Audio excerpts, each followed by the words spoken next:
Hi, I'm Colby, and yes, my parents gave the room I spent over $11,000 renovating to my sister. No warning, no conversation. Just a smile and a key I never received. But 72 hours after I left, they begged me to come back. Why would a family erase the one person who held everything together?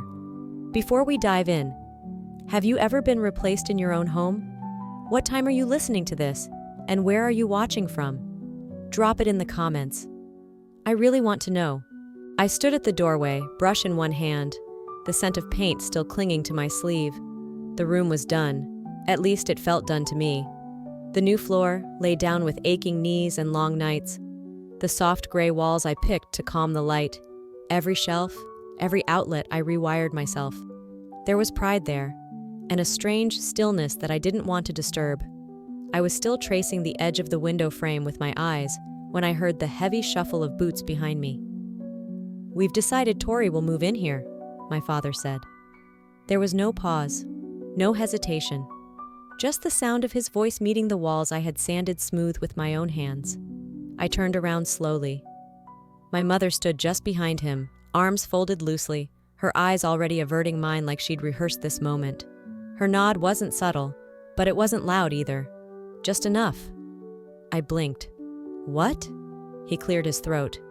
"Tori needs the space more. You've been in the living room anyway." I wanted to laugh. Surely this was some strange kind of joke. But their faces didn't crack. They weren't smiling, they were just waiting for me to agree, shrug, say I understood.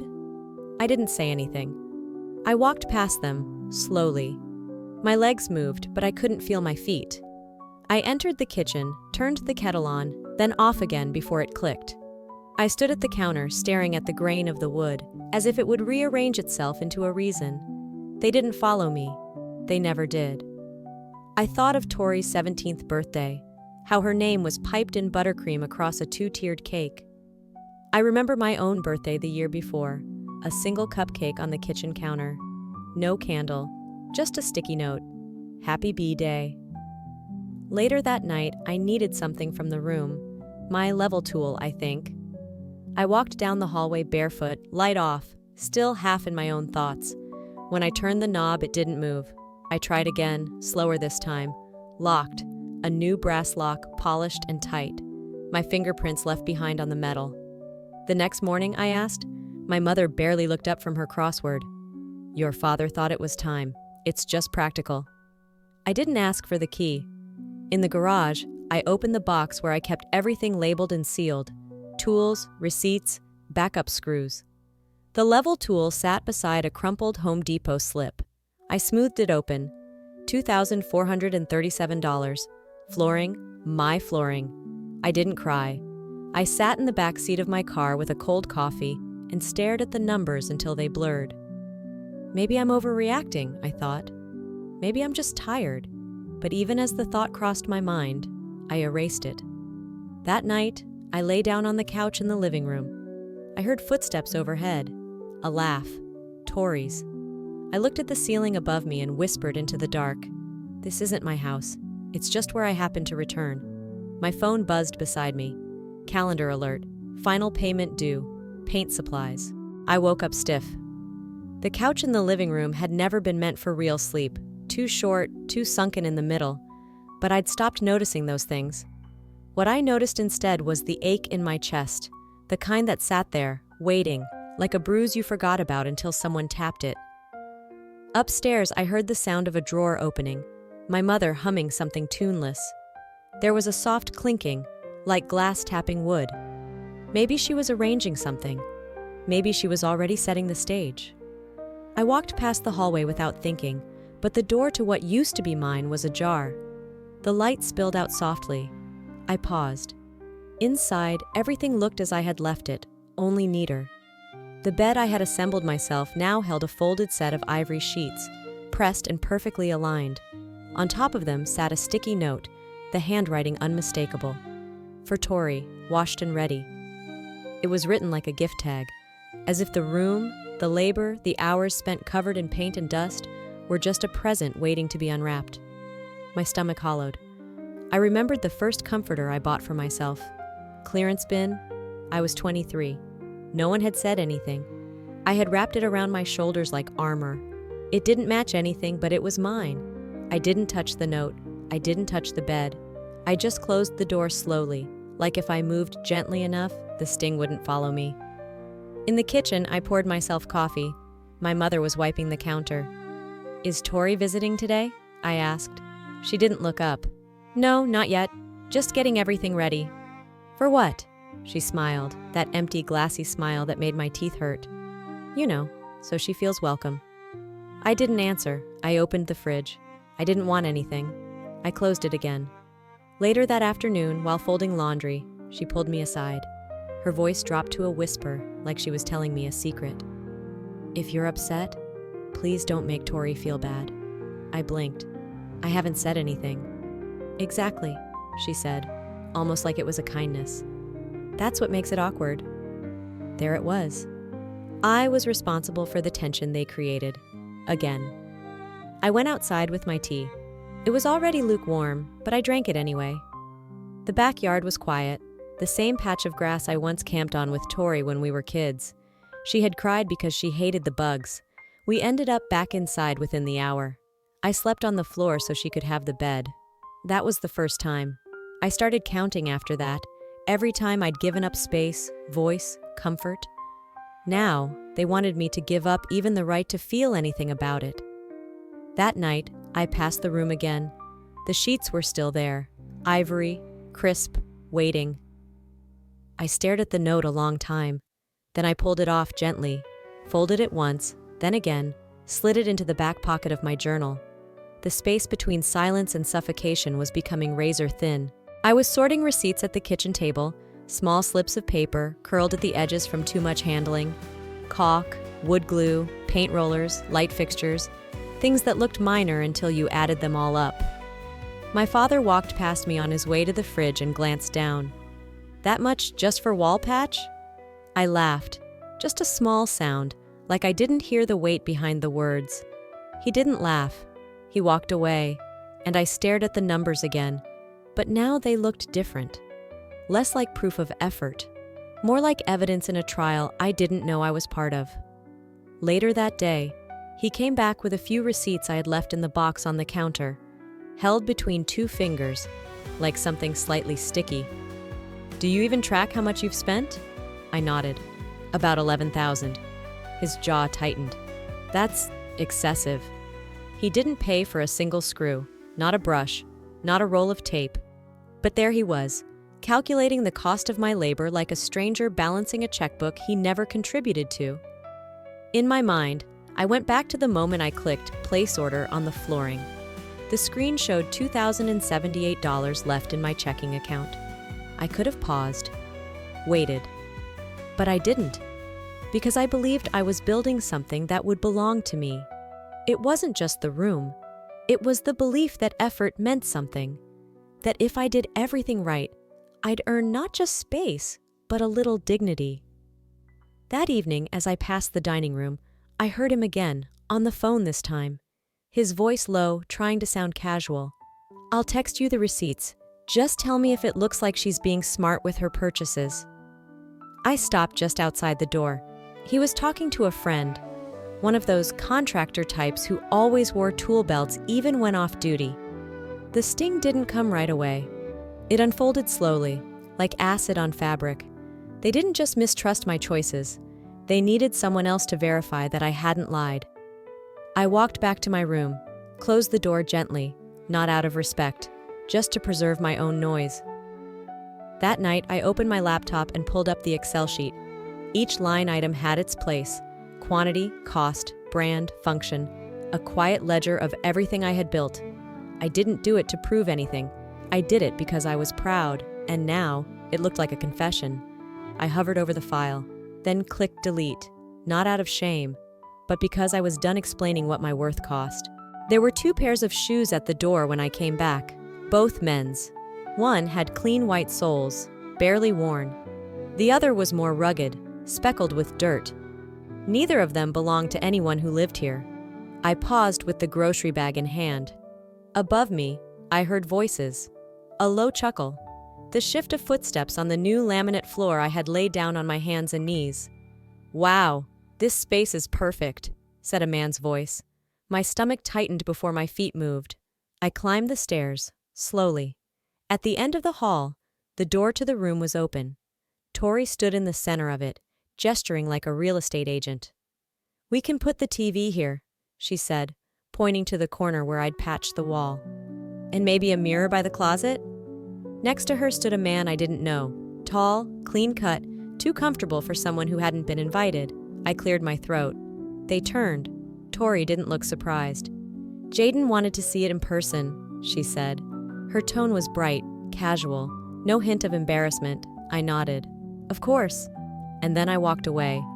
In the kitchen, I washed my hands. There was dried paint in the creases of my knuckles. I scrubbed harder than I needed to. A memory surfaced. When I first picked the paint for the room, Tori called it too grown up. Now, Jaden was complimenting it like it had always belonged to her. I found the leftover paint bucket in the garage later that night. The label had peeled slightly. I stared at it longer than necessary. They weren't moving in. They were rehearsing, trying on a life in a room I built like it was a jacket in the mirror. Later, as I passed the kitchen on my way to the garage, I heard Jaden's voice again. "So, when's your sister planning to move out?" Tori's answer was muffled, but she laughed. I didn't stop walking. I didn't say anything. But something in me shifted. They weren't just taking a space. They were erasing me from it. I skipped dinner. No one noticed. Or maybe they did and said nothing. The silence in this house had always been strategic. That night, I lay awake listening to music from my former room. It was faint, like a distant party I hadn't been invited to. I pulled out my notebook and wrote a list.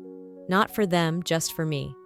Paid for paint, bought and installed new lock, rewired lights, was never asked what I needed. The next morning, Tori came down with a smoothie in hand, hair still damp from the shower. "Do you mind if we come by again this weekend?" she asked, sweet as syrup. I smiled. "No problem." And in my mind, a door that had been open too long began to quietly close. I flipped to the back of the notebook, wrote one more line. I was the only one who thought I was staying. The lamp was shattered, the one I spent too much on, because it softened the edges of the room I once believed was mine. The glass base was cracked clean through, pieces scattered like someone had tried to sweep, but gave up halfway. I stood in the doorway, holding a roll of painter's tape, staring at the damage. "Did something happen in here?" I asked, already knowing the answer. Tori was adjusting a blanket on the bed, nonchalant. "Oh, yeah, I think I bumped into it. My bad." She didn't look up, didn't pause. I nodded, walked in, picked up the pieces one by one, careful not to cut myself. No one offered to help. Later that afternoon, I replaced it. Again, on my own dime, again. The receipt from the first one was still in my jacket pocket.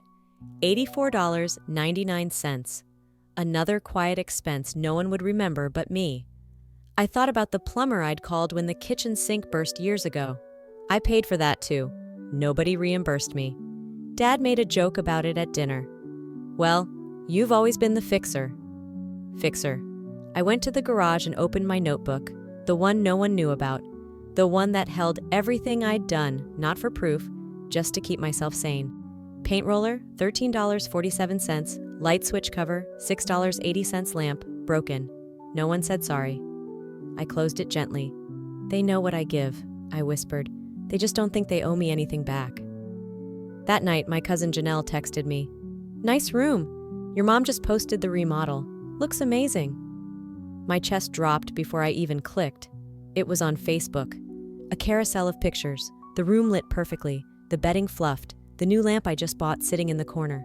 Caption, "Our baby girl's new start hash, Tori Sroom hash, proud parents." The likes rolled in. She deserves it. So happy for her. "Great job, Mom." No mention of me, not a single word. I sat in the garage where the air always smelled like rust and half-dry paint. My phone still open on the screen. The light from it felt harsh, unwelcome. I stared at the chalk mark I'd left on the garage wall weeks ago. Check outlet box. My handwriting, my note. Maybe I'm not invisible, I thought. Maybe they just want me to be. I turned off the garage light and walked inside. The hallway was quiet except for a soft humming. Tori's voice, faint and sweet, from upstairs. She was in my room. No, her room now. I didn't stop. I didn't say anything, but I knew. Next time something broke, I wouldn't be the one picking it up. The coffee had gone cold hours ago. I didn't care. I was still sitting in my car outside the diner in Tacoma, watching steam rise from asphalt, even though the sun had disappeared behind the clouds. My phone buzzed again. Missed call. Mom. Missed call. Dad. Missed call. Tori. I didn't need to listen to the voicemails. I knew. Something had finally cracked. And this time, it wasn't me. A few minutes later, Janelle's text came in. Check the family group. Something's going on. Attached was a screenshot from the group chat, one I was no longer part of. Does anyone know what that smell is? It's like mildew or sewage. Coming from the hallway. I think the floor. And then my father's reply. It was fine until she left. I stared at that sentence, read it once, then again, and I smiled. They'd ignored the rot, covered it like a secret, and now it was climbing up their walls, demanding to be known. In my mind, I went back to the night I warned him, told him the subfloor needed sealing, treatment, at least airing. He had waved it off. It'll be fine, just cover it. Now, it wasn't fine, and no amount of laminate could stop mold from finding the seams. They didn't call me because they missed me. They called because they didn't know how to undo what they had dismissed. Micah walked past my window and tapped gently. I rolled it down. You heading back? I shook my head. They're not calling me. They're calling the version of me they thought they could still use. I blocked my father's number, then sat there a while, watching clouds roll across the sky like they had somewhere better to be. That night, I saw Tori's story pop up. I shouldn't have looked, but I did. A photo of the hallway window wide open. Caption: Guess mold grows fast when people rush things. No names, just implication. I didn't react, just took a screenshot, saved it, filed it with the rest of the evidence they never knew I had. Some rot spreads in silence, some spreads publicly, wrapped in pink filters and passive-aggressive emojis. The next morning I made a list. Not in my usual notebook. This one I wrote on scrap paper torn from the back of a takeout menu. Things I fixed. Lights, windows, plumbing, things they broke. Trust. I folded the paper and slipped it into the back pocket of my jeans. Then I opened the photos folder on my phone and deleted every picture I'd taken of that room. The freshly painted trim, the closet shelves, the ceiling light that took 3 tries to install. Gone. They could keep the mold. I was keeping my peace. I was organizing extension cords in Micah's garage when my phone buzzed. A message from Janelle. Hey, have you seen what your parents posted? I didn't open it right away. My hands kept winding the cord, then unwinding it. It wasn't nerves. It was something colder. My heart didn't race. It just dipped. When I finally clicked on the link, Facebook took a few seconds to load, like it was deciding how cruel it wanted to be today. The post was public, full of bright emojis and careful vagueness. Sometimes even your own can walk away without a word. We're devastated, but moving forward. The house is in chaos, but we're trying to rebuild. Attached were photos, the hallway mid-repair, the corner of the room with the peeled floor, boxes half unpacked, a mess that wasn't mine anymore, but was still being assigned to me. No names.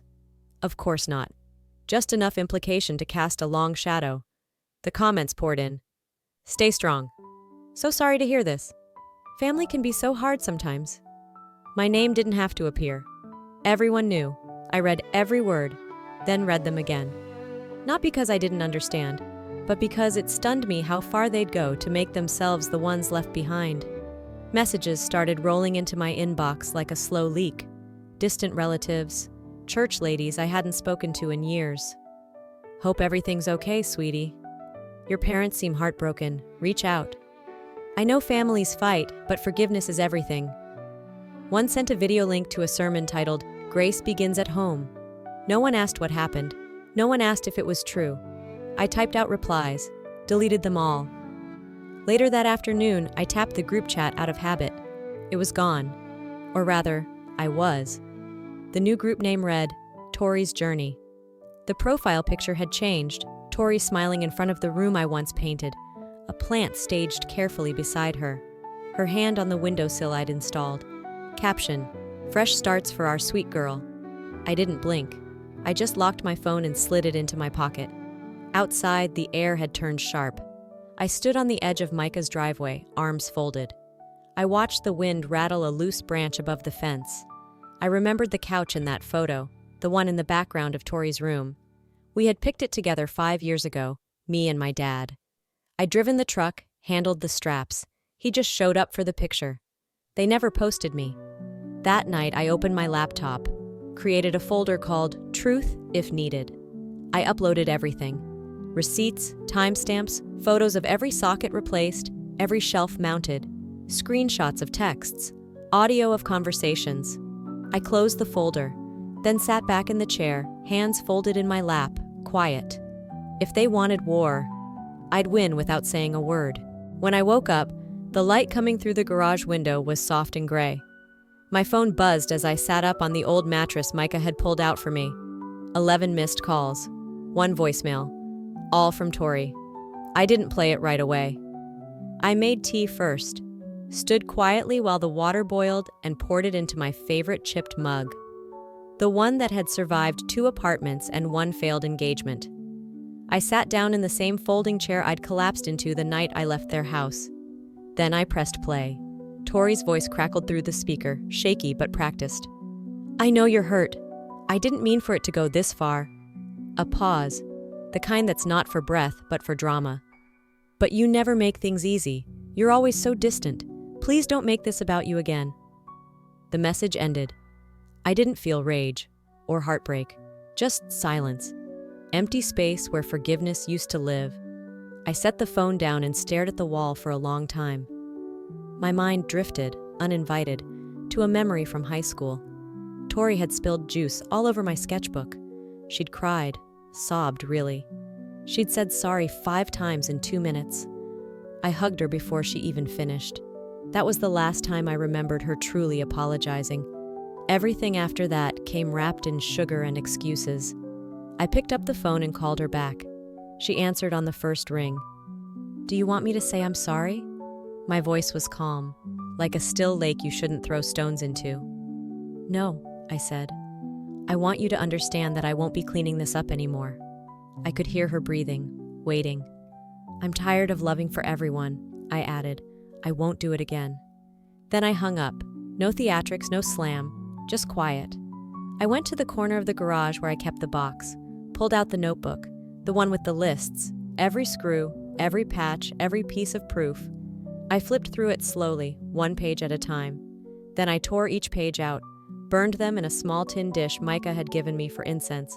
He watched from a distance, leaning against the doorway. Said nothing. The flames didn't roar. They whispered. That night, I slept with the window cracked open. The cold air on my neck reminded me I was still alive, still here, still mine. Just before bed, my phone lit up again. Tori calling. I turned it face down. In the quiet, I mouthed 4 words to no one but myself. "This ends with me." The text came just after sunrise. "Just so you know, your mom was admitted to urgent care. She's stable." I read it once, then again, then a 3rd time. Not because I didn't understand, but because I needed to confirm that my heart didn't jump. It didn't. There was no panic, no urgency to call back, just a quiet hum in my chest. I set the phone down, filled the kettle, and made tea. While it steeped, I stood by the kitchen window, staring out at the rosemary plant I had placed beside the porch. It was still small, not yet strong enough to be fragrant. But it had taken root. That was enough. I wrapped my scarf tighter around my neck. When I was 10, my mother wrapped one just like it around me before school. "You always run cold," she had said, kissing my forehead. It wasn't the memory that hurt. It was knowing that warmth had always come with an expiration date. I added a spoon of honey to the cup, not for comfort, just for taste. Micah walked past me toward his truck, raising his travel mug. "Job apps?" "3 today," I replied. He didn't ask more, didn't need to. He understood the weight of quiet progress. I wasn't doing this to prove I was better. I was doing it because I no longer needed them to see me as worthy. Later that morning, I checked my phone again. No missed calls from Dad. Tori had left another voicemail. I didn't listen to the first one, and I wasn't going to start now. Janelle had sent another message. Mom says they might rent out the room, says it's cursed. That almost made me laugh. Almost. I sat down at the small desk Micah had set up for me in the spare room. The one with the sticky drawer and wobbly chair. It wasn't much, but it was mine. I pulled out a piece of paper and wrote a note I had no intention of sending. I built something I thought was for me. You took it. You ruined it. I forgive you. But I'm keeping my distance. I folded it, tore it in half, then tore it again. Some things don't need to be read. That night, I set a new alarm on my phone. 7 a.m., Monday, first interview scheduled. I took a sticky note and pressed it against the fridge door. I don't need closure to move forward. The phone buzzed again. I didn't check it. I just let it ring. Sometimes, peace doesn't come with an apology. It comes when you stop waiting for one. I spent years thinking that if I worked harder, loved better, stayed quieter, I'd finally earn my place. But the truth is, some families only make room for you when they need you, not when you need them. And that's not love, that's convenience. If you're someone who's ever been treated like a placeholder in your own life, I hope you know this. Walking away isn't weakness. Sometimes it's the bravest thing you'll ever do. Have you ever been in a situation where you had to choose between keeping the peace and keeping yourself? What did you do? I'd love to hear your story in the comments. If this